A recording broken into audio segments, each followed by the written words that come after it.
Okay, well, I got cut off early, unexpectedly, so, and then I had to go delete some stuff so I would have enough room to make this, video. So, I was hoping we might be able to finish today, but I don't know if we will. I don't think so. Okay, but I do want to continue. I don't want to end abruptly like that. Um, so as I was saying that, about the elite and them being taken into, and being brought up to the courts.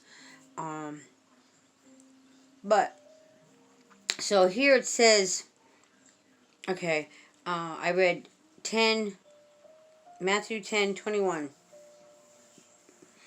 And the brother shall deliver up the brother to death, and the father the child, and the child shall rise against their parents and cause them to be put to death. Again, that means, that right there, and we know this from the original transcripts, means that they will be brought to the courts for a judgment. So now, let me explain here as I'm going to read the notes. In all of history, there is no time where the fathers of a people would deliver their children to be killed. This is not a physical death, but a spiritual death. Okay, so I stand corrected. Forgive me, okay? So I should have been looking for perhaps a capital D.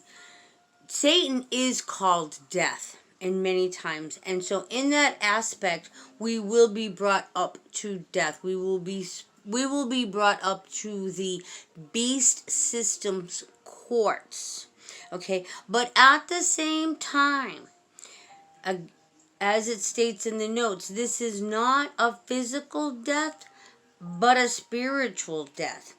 This is the instructions that Jesus gave, and I'm missing that line there. Shoot. Okay, well, as it says here, and it's talking about in his millennial age kingdom, it's kind of basically what I had explained before. If you remember when I said that, after that Jesus is going to reign here for the millennial, 1,000 years. And then after that, there would be a judgment day. But at that time, we will all be in spiritual bodies, as we will be from the first day that Jesus arrives again for the second advent. Okay. Anyways, okay, so in Mark 13:12, it says, now the brother shall betray the brother to death, and the father the son. And the children shall rise against their parents, and shall cause them to be put to death. So, Jesus explains why he came in the flesh in Hebrews chapter 2, verse 14. For as much then as the children are partakers of the flesh and blood, he also himself likewise took part of the same, that through death he might destroy him that had the power of death, that is the devil.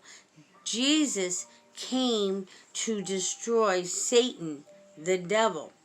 So, in one form or another, you will be delivered up to give account of Christ, and explains just why you will not take the Antichrist as your Messiah. Satan is death, and you and your own families are the ones that will turn them over in ignorance. Ignorance being without knowing better. The reason the father delivers the child up to up to death, or Satan, or the Antichrist. And here it kind of documents how I was saying that that's just another name for Satan. This is that, okay, is that he thinks Satan is Jesus, the Messiah. Matthew 10:22. And ye shall be hated of all men for my name's sake. But he that endureth to the end shall be saved. Just as Jesus' disciples were hated and despised for bringing that first gospel of Christ to the lost house of Israel, they endured and came back to report to Jesus of their job well done. In Jesus' message to the disciples concerning the final days, which is Mark 13:13, we read the exact same words, and ye shall be hated of all and ye shall be hated of all men for my name's sake, but he that endured until the end shall be saved. Mark 10:23. But when they persecute you in this city, flee ye into another. For verily I say unto you, ye shall not have gone over the cities of Israel till the Son of Man be come.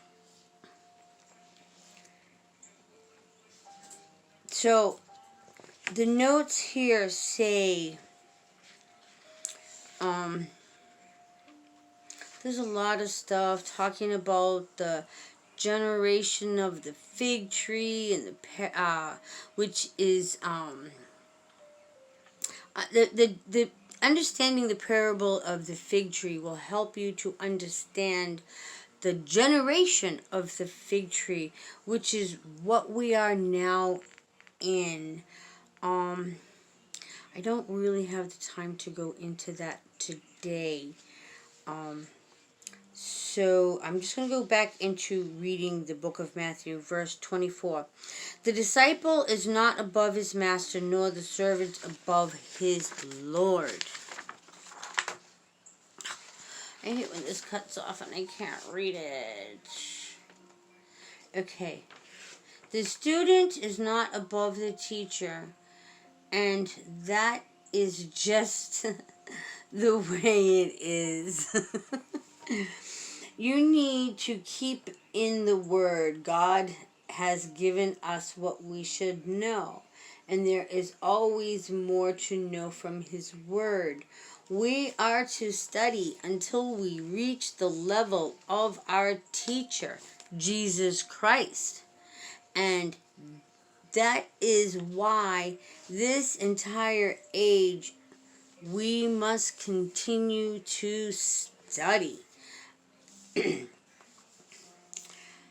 Matthew 25. Is it enough for the disciple that he be as his master and the servant as his Lord? If they have called the master of the house Beelzebub, how much more shall they call them of his household? Okay, so I'm probably going to end here, but it is significant that the pupil become like his teacher. Our end is to keep on studying to where you can have people rely on what you say. When Christ walked the earth, if they called him Beelzebub, which means Satan, Lord of Lies, know all the more that they will also say that you are of Satan. Jesus is saying, don't worry about that. We have the victory. Okay. All right. Like I said, I have to figure out a way to write these questions up to your pastor. I don't know. Maybe I'll just write them in my handwriting and take a picture of it. I'm not sure. But that was a good study. Now, just one more thing. I want to explain. I'm always saying, oh, I'm busy. Ask your pastor. He will tell you. I want you to understand that I really am a very busy person. I do all kinds of things. Like right now is the season where we start our gardening. So I'm taking the seeds and I'm planting them in the little cups and putting them under the lights so that they grow. And then from there, in about, I think about 3, 4 weeks, I have to transport them into the garden outside. And then I'm going to have some other plants going. And, I just didn't want you to think that I was just trying to give you excuses. I wanted you to know that that's really true. I am a person that does a lot of things. Like right now, I have this big meal to cook. Praise the Lord. So since the new year comes, we go back to eating a very healthy diet. We eat a lot of salads. And we skip meals. We do what's known as intermittent fasting. So I don't eat 3 meals a day. I only eat 2.